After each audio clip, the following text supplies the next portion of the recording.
یہ بات سننے کی ہے، اور اس کا ہمارے معاشرے کے ساتھ بڑا گہرا تعلق ہے، اور خاص طور پر ہماری تربیت کے ساتھ بھی بڑا تعلق ہے۔ ابو علقمہ ایک بہت بڑا پادری ہے اس وقت عیسائیوں کا۔ یہ کہتا ہے کہ میں اور میرے ساتھ ایک اور پادری، ہم دونوں اس وفد کے استقبال کے بعد ہم دونوں الگ سے جا رہے ہیں، دونوں سواریوں پر ہیں۔ ابو علقمہ جو ہے یہ پادری، اس کی سواری کو ٹھوکر لگتی ہے اور یہ کچھ بددعائیہ کلمات اللہ کے نبی صلی اللہ علیہ وسلم کی ذات میں کہتا ہے کہ نعوذ باللہ برباد ہو جس نے یہ کہا ہے کہ میں نبی ہوں، اس طرح کے کلمات کہتا ہے۔ اس کے ساتھ دوسرا پادری کہتا ہے کہ تم نے ان کے بارے میں بات کی ہے جو اللہ کی طرف سے نبی بنا کے بھیجے گئے ہیں۔ ہمارے معاشرے سے کیا تعلق ہے؟ ہمارے معاشرے سے ایک تعلق یہ ہے کہ ہم بعض دفعہ حق بات کو جانتے ہوتے ہیں، گول مول کر کے عوام کو ایسے بتاتے ہیں کہ ان کو حق کی طرف آنے نہیں دیتے، اور اس سے بڑی مصیبت یہ ہے کہ ہم حق بات کا پیچھے بھی نہیں کرنا چاہتے۔ کیوں بھائی؟ مطلب کئی ایک ایسے مسائل ہیں کہ مخالف مسالک یا مذاہب کے لوگ انہیں مانتے ہیں، ببانگے دوہل کہتے بھی ہیں، لیکن اس کی تفسیر اور تعویل اور ایسی تشریح اور ایسی تفسیر کرتے ہیں کہ بات ختم اپنے مسلک کی تائید پر کرتے ہیں۔ ایسے میں آپ علیہ السلام کو اسی 9 ہجری میں زمام بن ثعلبہ آ کے ملاقات کرتا ہے۔ یہ نوجوان انسان تھا، بڑے جسم کا مالک، بڑے بڑے بالوں کی 2 چوٹیاں بنائی ہوئی، اور صحابہ کہتے ہیں زمام جب آیا تو اس نے اپنے اونٹ کو باہر باندھا اور آ کے کہتا ہے تم میں سے محمد کون ہے صلی اللہ علیہ وسلم۔ صحابہ کہتے ہیں یہ جو ٹیک لگا کے بیٹھے ہیں یہی محمد رسول اللہ صلی اللہ علیہ وسلم ہیں۔ سامعین محترم، ہماری آج کی نشست بھی گزشتہ سے پیوستہ ہے۔ آپ علیہ السلام غزوہ تبوک کے بعد واپس تشریف لاتے ہیں اور سن 9 ہجری ہے۔ عرب کے سارے معاشرے میں تقریباً اسلام پھیل چکا ہے۔ آپ علیہ السلام کے خطوط کے ذریعے، آپ علیہ السلام کے صحابہ کی دعوت کے ذریعے، آپ علیہ السلام کی اپنی دعوت کے ذریعے، کسی بھی طریقے سے جس تک یہ دین کی دعوت پہنچتی ہے وہ کوشش کرتا ہے کہ جلد از جلد اس دین میں داخل ہوا جائے، اور ایسے لوگ جو کسی بھی شک یا شبہ کا شکار ہیں یا کسی بھی ذریعے سے یا کسی بھی طریقے سے ان کو کسی بھی کلیریفیکیشن کی ضرورت ہے، وہ فوراً پہلی فرصت میں اللہ کے نبی علیہ السلام کی طرف سفر کرتے ہیں اور آپ سے ملاقات کر کے سارے کے سارے اشکالات اور شبہات کا تدارک کرتے ہیں۔ آپ علیہ السلام کے ساتھ کئی ایک وفد ملاقات کرتے ہیں، ان میں مسیلمہ کذاب کا، بنو حنیفہ کا وفد بھی ہے، اس کے بارے میں ہم بات کر چکے ہیں۔ انہی وفود کے اندر نجران کے علاقے کے عیسائی بھی شامل ہیں، جن کے ساتھ آپ علیہ السلام کا بحث اور مباحثہ چلتا ہے۔ آپ علیہ السلام بحث اور مباحثے کے ذریعے حجت قائم کر دیتے ہیں اور ان کو بتا دیتے ہیں کہ آپ لوگوں کا جو عقیدہ ہے عیسیٰ علیہ السلام کو اللہ کا بیٹا نعوذ باللہ قرار دینے کا، یہ لاجیکلی بھی غلط ہے اور دلائل کی بنیاد پر بھی غلط ہے۔ لہٰذا آپ علیہ السلام عقلی اور نقلی دلائل اور تورات اور انجیل اور قرآن سے یہ بات ثابت کرتے ہیں کہ اللہ تعالیٰ ایک ہے، وحدہ لا شریک ہے، اس کا کوئی بیٹا یا اس کا کوئی باپ نہیں ہے۔ ان ساری باتوں کو نجران کے عیسائی سن لینے کے بعد جب نہیں مانتے تو بات مباہلے کی آتی ہے۔ آپ علیہ السلام مباہلے کے لیے تیار ہو جاتے ہیں، لیکن نجران کے عیسائی اور سردار اس وقت کے پادری آپ علیہ السلام سے مباہلہ کرنے کے لیے تیار نہیں ہوتے۔ وہ اس بات کو جان جاتے ہیں کہ اگر ان لوگوں کے ساتھ ہم نے مباہلہ کیا، اور اس کے اندر 2 عنصر ہیں، ایک تو یہ بات کہ ان لوگوں نے آپ علیہ السلام اور حضرت علی اور حضرت حسن حسین رضی اللہ تعالیٰ عنہم اجمعین کے چہرے اور روشن چہرے دیکھے تھے، جس کی بنیاد پر انہوں نے یہ فیصلہ کیا تھا کہ ان لوگوں کے ساتھ مباہلہ نہ کیا جائے۔ اگر انہوں نے اللہ کی طرف چہرہ کر کے ہمارے لیے بد دعا کر دی تو ہمارا خاتمہ ہو جائے گا۔ دوسری طرف ان کو اس بات کا اندازہ بھی تھا، اور وہ اس بات کو جانتے تھے کہ اگر جو چیز یا جس چیز کی طرف یہ نبی دعوت دیتا ہے ہماری تورات کے اندر وہ چیزیں موجود ہیں، یعنی خیانتیں ہماری ہی طرف سے ہیں، اور جو بھی چیزیں ہم نے تبدیل کی ہیں وہ ہماری اپنی طرف سے ہیں۔ یہ بھی عنصر کار فرما تھا کہ ان کو مباہلے کی ہمت نہیں ہوئی، اور وہ آپ علیہ السلام کے ساتھ مباہلہ کرنے سے گریزاں تھے۔ ایسے میں ان کا بڑا پادری آپ علیہ السلام کے ساتھ ایک مشاورت کرتا ہے، اور وہ کہتا ہے کہ یا رسول اللہ صلی اللہ علیہ وسلم، اگر آپ ہمارے ساتھ ایک بات پر اتفاق کر لیں کہ ہم مباہلہ نہیں کرتے، نہ ہم آپ کی دعوت کو تسلیم کرتے ہیں، ہم آپ کی سلطنت کو تسلیم کرتے ہیں، لہٰذا ہم آپ کو جزیہ دینے کے لیے تیار ہیں، ہمارے ساتھ ایک امین انسان کو بھیجیں جو ہمارے سے جزیے کی رقم کو وصول کرے اور آپ تک پہنچا دے۔ اللہ کے نبی علیہ السلام ابو عبیدہ بن جراح رضی اللہ تعالیٰ عنہ کو اس امت کا امین مقرر کرتے ہوئے ان کے ساتھ روانہ کر دیتے۔ یہ وفد جب نجران میں واپس پہنچتا ہے تو یہ عیسائیوں کے وفد اور اس وقت کے بڑے بڑے پادری اس وفد کا استقبال کرتے ہیں، اور شان و شوکت سے استقبال کرنے کے بعد جو معاہدہ یہ لکھ کے لاتے ہیں وہ بڑے لوگوں کو تھما دیا جاتا ہے، اور اس وقت کے مذہبی لوگ ایک طرف سے ہو کے مشاورت کرتے ہیں۔ ان میں ایک بڑا پادری ہے جس کا نام ابو علقمہ ہے۔ یہ بات سننے کی ہے اور اس کا ہمارے معاشرے کے ساتھ بڑا گہرا تعلق ہے، اور خاص طور پر ہماری تربیت کے ساتھ بھی بڑا تعلق ہے۔ ابو علقمہ ایک بہت بڑا پادری ہے اس وقت عیسائیوں کا۔ یہ کہتا ہے کہ میں اور میرے ساتھ ایک اور پادری، ہم دونوں اس وفد کے استقبال کے بعد ہم دونوں الگ سے جا رہے ہیں، دونوں سواریوں پر ہیں۔ ابو علقمہ جو ہے یہ پادری، اس کی سواری کو ٹھوکر لگتی ہے اور یہ کچھ بد دعائیہ کلمات اللہ کے نبی صلی اللہ علیہ وسلم کی ذات میں کہتا ہے کہ نعوذ باللہ برباد ہو جس نے یہ کہا ہے کہ میں نبی ہوں، اس طرح کے کلمات کہتا ہے۔ اس کے ساتھ دوسرا پادری کہتا ہے کہ تم نے ان کے بارے میں بات کی ہے جو اللہ کی طرف سے نبی بنا کے بھیجے گئے ہیں۔ اس نے کہا ہے تم نے کیا کہا میں نے یہ کہا کہ وہ جو اللہ کی طرف سے نبی بنا، کہا بس بات ختم ہوئی۔ یہ وہیں سے اپنی سواری کا رخ موڑتے ہیں اور مدینہ کا رخ کرے گا۔ او بات تو سنو، میں نے یہ بات نہیں کی، پوری بات تو سنو۔ کہا بھائی میں نے سن لی یہ بات۔ بدبخت لوگوں، سیدھی بات نہیں بتاتے، باتوں کو چھپاتے ہو اور گول مول کر کے ہم سے حق چھپا لیا کرتے ہو۔ اب تمہاری زبان سے اگر حق بات نکل ہی گئی ہے تو میں جا کے مدینے سانس لوں گا، میں اللہ کے نبی پر ایمان لے کے آؤں گا۔ یہ بندہ وہاں سے چلتا ہے، مسلمان ہو جاتا ہے۔ ہمارے معاشرے سے کیا تعلق ہے؟ ہمارے معاشرے سے ایک تعلق یہ ہے کہ ہم بعض دفعہ حق بات کو جانتے ہوتے ہیں، گول مول کر کے عوام کو ایسے بتاتے ہیں کہ ان کو حق کی طرف آنے نہیں دیتے، اور اس سے بڑی مصیبت یہ ہے کہ ہم حق بات کا پیچھے بھی نہیں کرنا چاہتے۔ کیوں بھائی؟ مطلب کئی ایک ایسے مسائل ہیں کہ مخالف مسالک یا مذاہب کے لوگ انہیں مانتے ہیں، ببانگے دوہل کہتے بھی ہیں، لیکن اس کی تفسیر اور تعویل اور ایسی تشریح اور ایسی تفسیر کرتے ہیں کہ بات ختم اپنے مسلک کی تائید پر کرتے ہیں، اور سننے والے کہتے ہیں سبحان اللہ، ہاں جی یہ سنت ہے، اللہ کے نبی سے ثابت ہے، آپ علیہ السلام نے کیا، لیکن وجہ یہ ہے کہ یہ اس وجہ سے نہیں کرتے۔ اور سننے والے کہتے ہیں ہاں بالکل صحیح ہے، اور ہم تو آپ کو ماننے والے ہیں، لہٰذا ہم بھی یہ سنت نہیں کریں گے۔ چاہیے تو یہ کہ کسی کی زبان سے اگر حق بات جاری ہو گئی ہے تو آپ کے یہ سنت ہے، تو بھئی ہمیں کیوں نہیں بتاتے؟ یہ اگر مگر تفسیر تشریح تعویل یہ اپنے پاس رکھیں، اگر سنت ہے تو ہمیں بتائیں، اگر یہ بات درست ہے تو ہمیں بتاتے کیوں نہیں بھئی؟ ہمیں تشریح کیوں بتاتے ہیں، اصل کیوں نہیں بتاتے؟ تو یہ ہمارے معاشرے کا ایک بہت بڑا المیہ ہے۔ لہٰذا اگر مرگرتی کی طرف جانے کے لیے آپ رستہ ہموار نہ کریں، کوشش کریں کہ آپ اصل پر رہیں، جو دلیل موجود ہے، حدیث موجود ہے، سنت موجود ہے، طریقہ موجود ہے، اللہ کے نبی کا اسوہ موجود ہے، تو اسے اپنائیں۔ بہرحال ابو علقمہ آ کے مسلمان ہو جاتے ہیں۔ اللہ کے نبی علیہ السلام کے پاس اسی 9 ہجری میں بنو عامر کا ایک وفد آتا ہے۔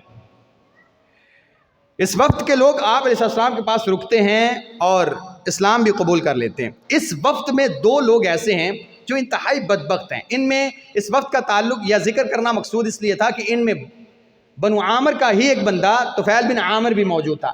آپ کو شاید یاد نہ ہو، یہ طفیل بن عامر وہی انسان تھا جس کی وجہ سے 70 صحابہ کے بارے میں اللہ کے نبی صلی اللہ علیہ وسلم نے اس پر اعتماد کرتے ہوئے بھیجا تھا اور بیر مونہ پر اس نے شہید کروائے تھے۔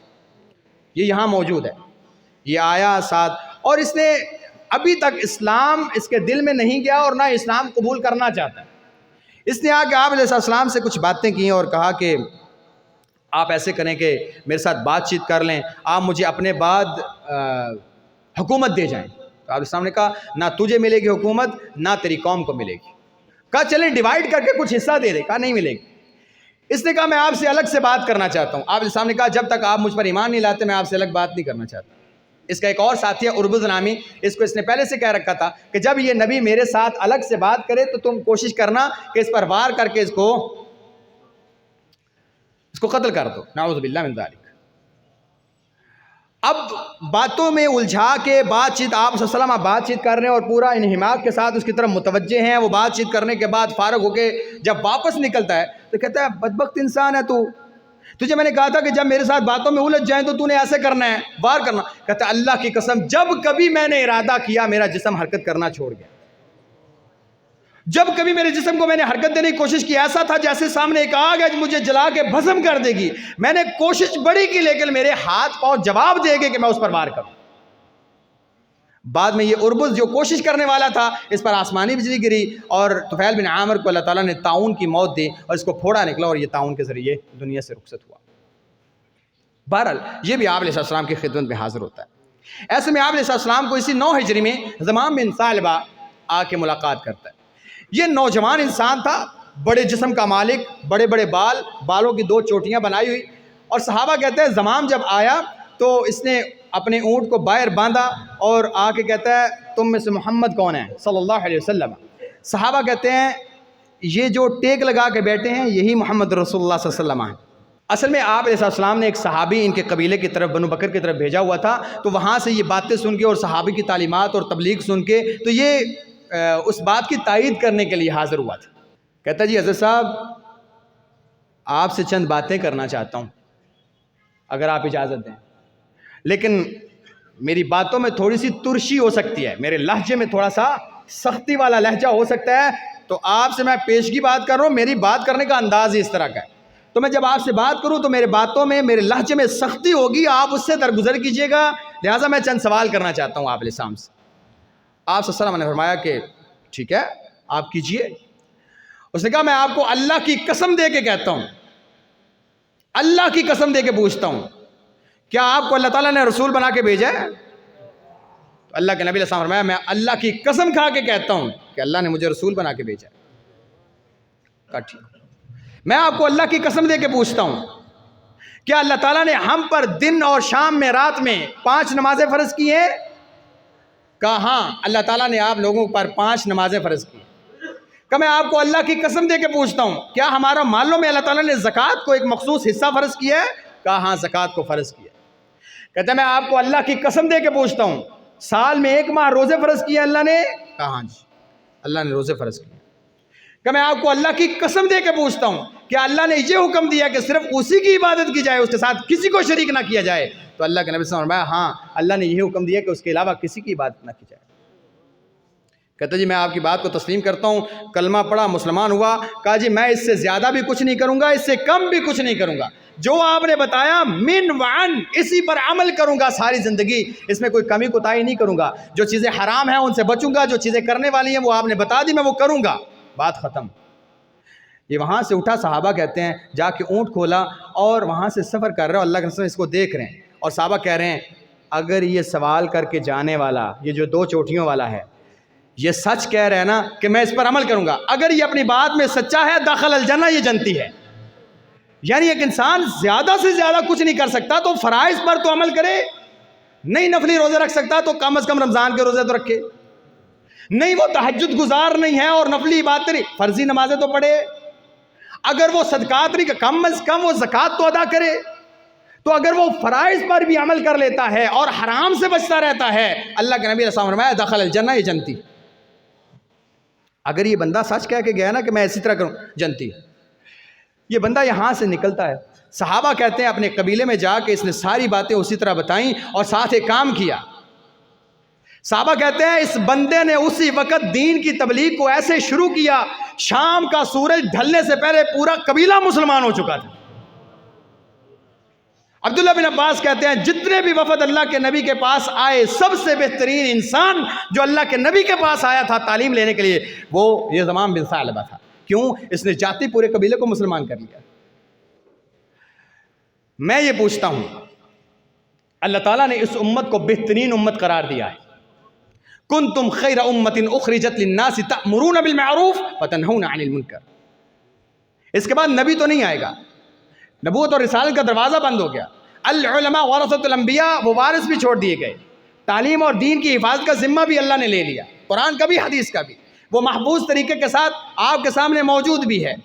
اس کے باوجود آپ بہترین امت ہیں اللہ کے نزدیک، دنیا میں بھی آخرت میں بھی. لیکن کس بنیاد پر بہترین ہیں؟ تأمرون بالمعروف وتنہون عن المنکر. تم نیکی کا حکم دیتے ہو، اس شریعت کو لے کے آگے چلتے ہو اور برائی سے روکتے ہو. کیا ہم یہ کام کرتے ہیں؟ آپ اپنے آپ پر غور کریں، اپنے گریبان میں جھانکیں. آپ کو یا آپ کی وجہ سے آج تک دین کو کتنا فائدہ ہوا ہے؟ اسی نبی کی امت ہے نا، بہترین امت ہے نا. یہ بہترین ہونے کا کرائٹیریا یہ تھا کہ آپ کائنات کے اندر اللہ کے دین اور اس اچھائی کو پھیلاتے جائیں. کتنا فائدہ ہوا آپ کا، آپ کی وجہ سے دین کو.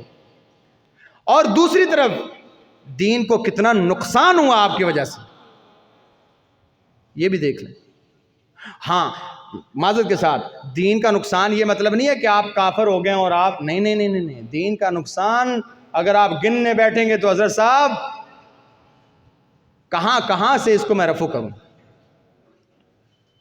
یہ اپنا دامن اتنا چاک ہو چکا ہے، کس جگہ سے رفع کریں. نہ ہماری شکلیں اللہ کے نبی جیسی، نہ ہمارے لباس، نہ ہماری تربیت، نہ ہماری تعلیم، نہ ہمارا نظام، نہ ہماری تجارت، نہ ہماری معیشت، نہ ہمارا معاش، نہ طرز زندگی، کچھ بھی شریعت کے مطابق نہیں، الا ماشاء اللہ. تو یاد رکھیں، ہر وہ کام جو دین کے مخالف ہے یہ دین کو منہدم کرنے کی کوشش. اور آپ اگر اسی کو دین کے پیرائے میں لے کے چلیں یا دین کے مطابق لے کے چلیں تو یہ آپ کی طرف سے دین کی نصرت ہے، دین کی مدد ہے. ہم نے دین کو نقصان کتنا دیا، فائدہ کتنا دیا. یہ سالبہ چند باتیں سیکھ کے گیا، پورے کے پورے قبیلے کو مسلمان کر لیا. کتنے ایسے صحابہ ہیں جا کے کہا مجھے شریف سمجھتے ہو؟ جی. سردار مانتے ہو؟ مانتے ہیں. میری بات مانتے ہو؟ مانتے ہیں. عزت کرتے ہو؟ شرم کرتے ہو؟ کرتے ہیں. تب تک بات نہیں کروں گا جب تک مسلمان نہیں ہو جاتے. ہم نے کبھی کیا یار تم میری بڑی عزت کرتا ہے، یار تم میرے پاس بیٹھتا ہے، میں جو کہتا ہوں. لیکن آپ میں یہ عادت ہے جو اسلام کے، دیکھیں جی میں آپ سے محبت کرتا ہوں، وجہ کیونکہ میں آپ کو اپنے ساتھ جنت میں رکھنا چاہتا ہوں، میں آپ کو جہنم میں نہیں دیکھنا چاہتا.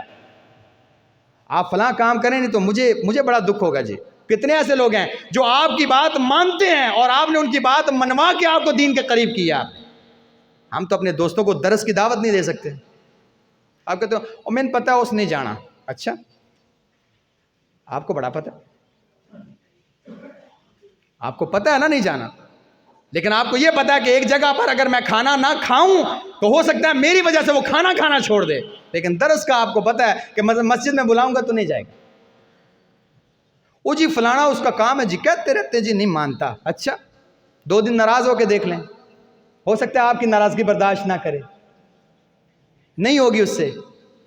تو وہ جو اللہ کے نبی صاحب نے فرمایا جو احب للہ و ابغض للہ و اعطى للہ و منع للہ، جو اللہ کے لیے محبت رکھے، اللہ کے دین کے لیے محبت کرے کسی سے، اللہ کے دین کی وجہ سے کسی سے بغض رکھے کہ یہ اللہ کے دین کے اگینسٹ ہے، کسی کو دے تو دین کی بنیاد پر، کسی سے لے یا روک لے تو دین کی بنیاد پر، قد استکمل الایمان، سمجھ لو اس کا ایمان مکمل ہو گیا ہے.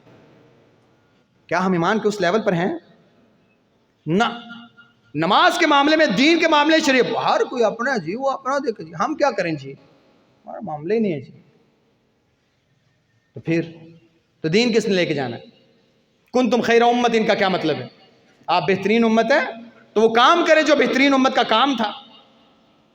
آپ کے حلقہ احباب نے کتنے ایسے لوگ ہیں شاید نماز نہیں پڑھتے، شاید مسجد میں نہیں آتے، شاید میں جانتا ہوں ایک ایسے انسان کو یہیں مسجد کے اندر بیٹھا ہوا ہے، مجھے پتا چلا کہ کہتے جی مجھے توحید کی سمجھ نہیں تھی، میں بڑا مشرک قسم کا انسان تھا، بے نمازی بھی تھا. تو کہتے میں نائیوں کا کام کرتا تھا، میرے پاس ایک بندہ آتا تھا بال کٹوانے. وہ بندہ کہیں باہر تھا، دبئی یا مسقط یا کسی اور عرب ملک میں رہتا تھا. اس کی داڑھی تھی، میری داڑھی بھی نہیں تھی، لیکن میں نماز پڑھتا تھا. تو میں اسے کہتا تھا یار تو نماز کیوں نہیں پڑھتا، نماز پڑھا کر.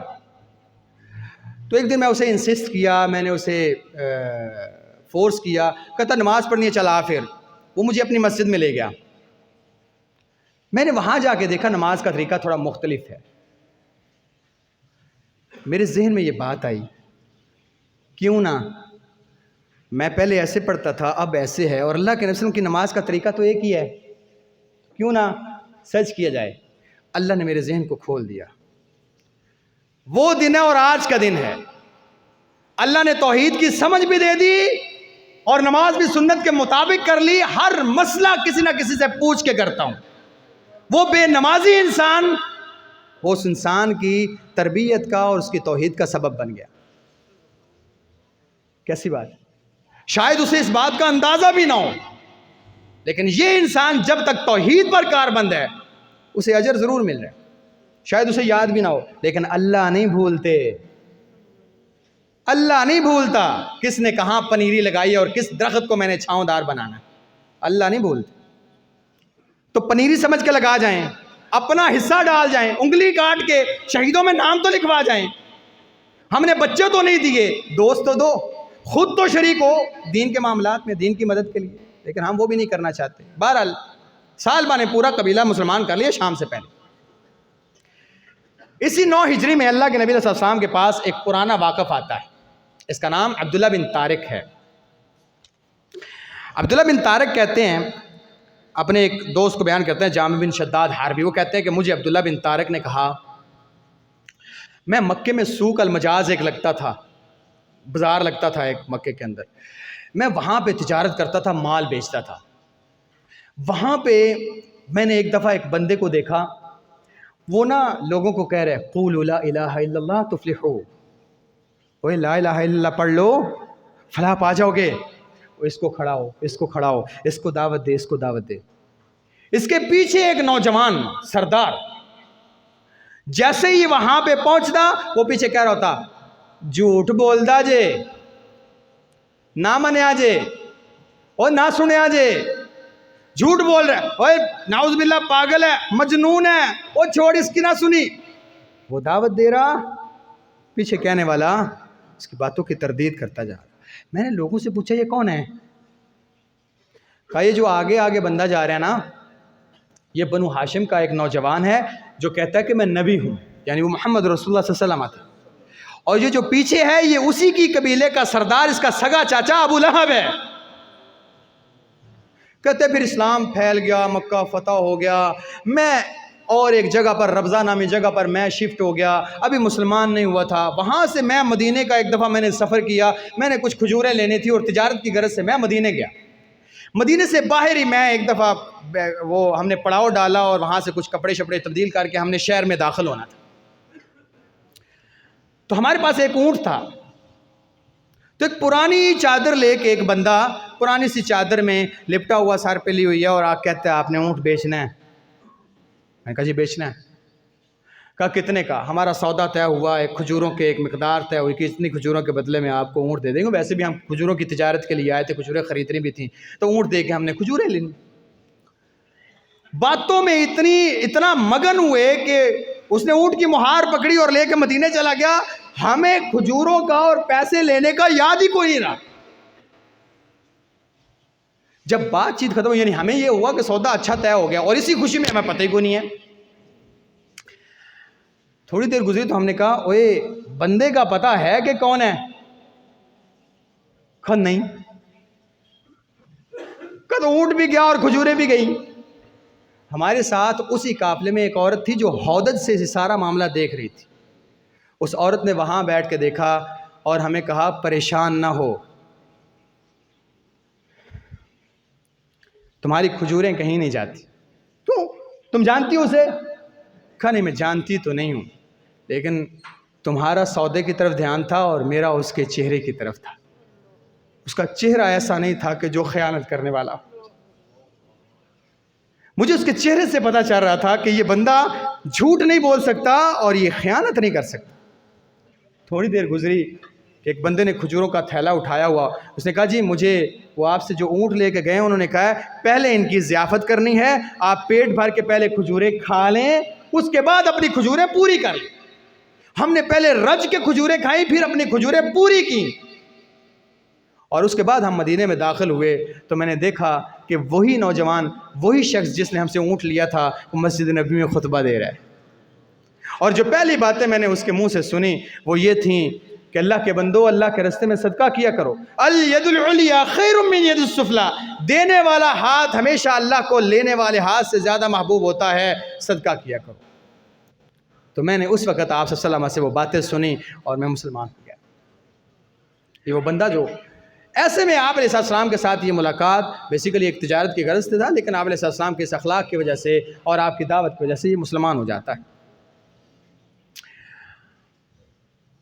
اگر اس کو ہم اپنے معاشرے کے اعتبار سے دیکھیں تو ہمارے اندر امانت اور خیانت کا کیا معاملہ ہے؟ اور آپ علیہ السلام کا اتنے کٹھن مراحل سے دین کے ان معاملات کو لے کے اس نہج پر لے کے آنا، اس کے پیچھے ایک بہت لمبی داستان ہے، بہت لمبا معاملہ ہے. پھر خرچ کرنے کے معاملات اللہ کے نبی صلی اللہ علیہ وسلم نے اس کے بارے میں ڈھیر ساری بتائے. اور خرچ کرنے کے بارے میں ایک بات میں کہتا ہوتا ہوں, جس نے بھی کرنا ہے حضرت صاحب پلے سے کچھ نہیں کرنا, آپ کا تھوڑی نا اپنا ہے, اس کے دیے ہوئے سے آپ نے دینا ہے. کون سا دین چڑھانا ہے تو دے لیں جو دینے ہوتا ہے. ایک وقت آئے گا, اللہ کے نبی علیہ السلام نے ارشاد فرمایا تھا, ایک وقت آئے گا ایک بندہ اپنے ہاتھ میں صدقہ کرنے کے لیے مال لے کے نکلے گا, اسے کوئی ایسا انسان نہیں ملے گا جسے وہ صدقہ دے لے. پھر وہ صدقوں کے ثواب گئے, ختم. تب دینا تھا جب کوئی لینے والے تھے, جب وہ بھوکے تھے, پیاسے تھے, ننگے تھے, جب پریشان تھے. اس لیے ان چیزوں کا خیال رکھیں. اسی 9 ہجری میں آپ علیہ السلام کے ساتھ ایک ایسے صحابی کی ملاقات ہوتی ہے جو دجال سے مل کے آئے. یعنی ان کی دجال سے ملاقات ہوئی, اور پھر دجال نے اس بات کی تصدیق کی کہ ہاں وہ بندہ صحیح کہتا ہے. انہوں نے کہا کہ پھر تو اس پر ایمان لانا چاہیے. اسی 9 ہجری میں آپ علیہ السلام کے ساتھ ایک ایسے صحابی کی بھی ملاقات ہوئی جو صرف اور صرف آپ علیہ السلام کی نماز سیکھنے کے لیے آیا تھا, جس سے اگر آپ نیوٹرل ہو کے بیٹھیں گے تو آپ کے ڈھیر سارے مسائل حل ہو جائیں گے. ہاں آپ ویسے ہی پہلے سمجھ کے آئے ہوئے ہیں کہ میں نے فلانی بات نہیں ماننی, تو وہ پھر اللہ کے حوالے. وہ صحابی اسپیشل آیا آپ علیہ السلام کی نماز سیکھنے, کہ اسلام یا اصلاح میں دیکھنے آتا آپ نماز کس طرح پڑھتے ہیں. پھر اس نے پوری نماز کا طریقہ بتایا امت کو. یہ انشاءاللہ ہم اگلی نشست میں ذکر کریں گے. اقول قولی ھذا استغفر اللہ لی ولکم ولسائر المسلمین من کل ذنب فاستغفروہ انہ الغفور الرحیم. ان الحمد للہ نحمده ونستعینه ونستغفره ونؤمن به ونتوکل علیہ ونعوذ باللہ من شرور انفسنا ومن سیئات اعمالنا من يهده الله فلا مضل له ومن يضلل فلا هادي له. اما بعد فاعوذ باللہ من الشیطان الرجیم. بسم اللہ الرحمن الرحیم. وذکر فإن الذکرى تنفع المؤمنین. سبحان ربک رب العزة عما یصفون وسلام علی المرسلین والحمد للہ رب العالمین. احباب کرامی, اگر آپ سیرت کا مطالعہ کریں اور اگر آپ دین کا مطالعہ کریں تو دین بالکل سادہ, صاف, شفاف, آسان اور عام فہم ہے. اس میں کوئی ٹیڑھا پن نہیں ہے, کوئی مشکل کام نہیں ہے. اور رہا معاملہ کچھ چیزیں نہ سمجھ آنے کا, تو کون سی ایسی چیز ہے, کون سا ایسا علم ہے جس کے اندر ساری چیزیں خود ہی سمجھ آ جاتی ہیں. سمجھنے کے لیے آپ سوال کر سکتے ہیں جو جانتے ہیں ان سے. اور اختلاف کی رہی بات کہ علماء کے اندر اختلاف ہے, کون سا ایسا علم ہے جس کے اندر اختلاف نہیں. اختلاف کا بھی حل ہے کہ آپ دونوں طرف سے دلائل کو پوچھیں اور آپ مطمئن ہوتے ہیں تو آپ. اب یہ جو انشاءاللہ ہم اگلی نشست میں یا اگلی سے اگلی نشست میں ذکر کریں گے, کیونکہ اگلا جمعہ جو ہے وہ انشاءاللہ الرحمن حضرت مولانا یاسین راہی صاحب, جو آپ جانتے ہیں سالانہ ان کا ایک جمعہ ہوتا ہے جام پور سے, جن کا پورے پاکستان میں تبلیغ کا انتہائی اعلیٰ قسم کا اور انتہائی اچھی قسم کا نیٹ ورک ہے. تو وہ آپ کی خدمت میں حاضر ہوتے ہیں اور آپ ان کے ساتھ محبت کا اظہار بھی کرتے ہیں اور شفقت اور ان کے ساتھ پیار کا معاملہ کرتے ہیں. تو تمام احباب اس حوالے سے بھی ذہنی طور پر تیار ہو کے آئیے گا, کیونکہ اگلا جمعہ انشاءاللہ الرحمن یاسین راہی صاحب کا ہے. تو ہم اگلی سے اگلی نشست میں اس میں ایک تو نماز کے معاملات کو ہم کوشش کریں گے کہ ذکر کریں. جہاں دجال سے ذکر ہے وہ بھی ذکر آئے گا. وہاں پہ ایک وفد آپ کے سامنے ایسا بھی آیا جس نے ٹو دا پوائنٹ عقیدے کے بارے میں سوال کر لیا, لیکن میں نے آپ کہا نا, آپ کو جانے نہیں دیں گے اگر مگر کرنے والے. مسئلہ یہ ہے کہ آپ کے پاس پوچھنے کے لیے ہوتا کچھ نہیں, یہ جرم سمجھا جاتا ہے کہ میں نے کچھ پوچھ لیا, گستاخی نہ ہو جائے شعر اندھی. انہوں نے پتہ کیا سوال کیا؟ انہوں نے سوال کیا, یا رسول اللہ صلی اللہ علیہ وسلم, آپ کو کتنا علم غیب ہے؟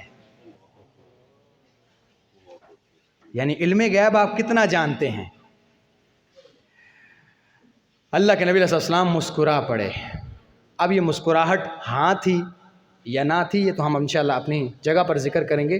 صرف کہنے کا مقصد یہ ہے کہ کچھ چیزیں ایسی ہوتی ہیں جن کا تعلق آپ کے جلدی آنے سے ہوتا ہے. یعنی یہ ساری تمہید میں نے اس لیے باندھی کہ میں کچھ چیزیں ذکر کر دیتا ہوں اور آپ بعد میں آتے ہیں, لہٰذا کوشش کیا کریں کہ جمعے کے لیے آپ لوگ امام کے ممبر پر چڑھنے سے پہلے تشریف لائیں.